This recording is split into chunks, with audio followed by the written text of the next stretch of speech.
Okay mga guys, tara magluto na po tayo ng miswa gisado. Shredded lang po natin ang ating cabbage mga guys. Kailangan natin lang po i-shredded ito at i-mix natin ang ating carrots mga guys. Balatan lang po natin ito mga guys ang ating carrots. Nag-shredded lang po tayo ng chicken mga guys at shredded asado pork. Atin lang po i-shredded ito katulad din po ng ating carrots mga guys. Ayun na po, tapos na po natin sa pag-shredded ang ating carrots. Atin lang po itong ihalo sa ating cabbage mga guys ang ating carrots. Na-prepare na po natin ang ating miswa mga guys. Ayan ang ating miswa. Naglagay po tayo ng shredded black mushroom, minced garlic, and red onion minced. Naglagay lang po tayo ng swahe mga guys, shrimp. Atin lang po itong binalatan at press na press ang ating swahe.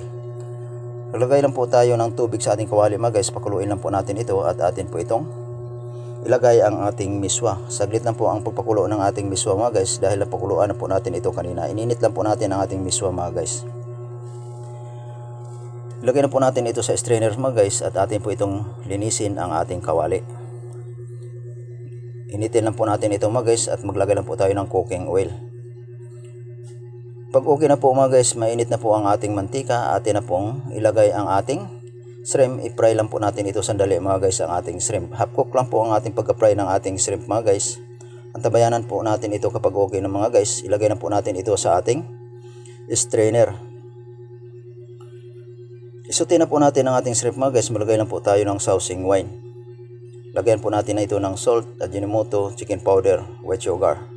Isuti lang po natin ito mga guys. Haluluin lang po natin ito para kumapit ang kanyang sauce sa ating shrimp. Isuti na po natin ang ating minced garlic and minced red onion at vegetable mga guys. Atin lang po itong haluin at lagyan po natin ito ng sausing wine. Maglagay lang po tayo ng soup stock mga guys at oyster sauce, ajinomoto, chicken powder, white sugar.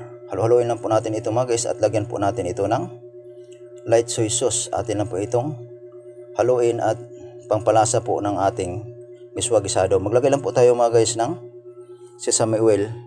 At ilagay na po natin ang ating miswa. Atin na po itong haluluin mga guys. Atin na po itong dahan-dahanin pagkahalo at hinaan po natin ang ating apoy para hindi masunog ang ating miswa. Kapag okay na po mga guys, atin na po itong hanguin at ilagay na po natin ito sa ating plato. Ayun na po ang ating kalabasan ng ating miswa gisado mga guys.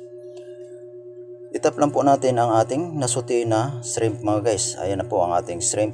Itap lang po natin ito sa pinakataas ng ating shrimp.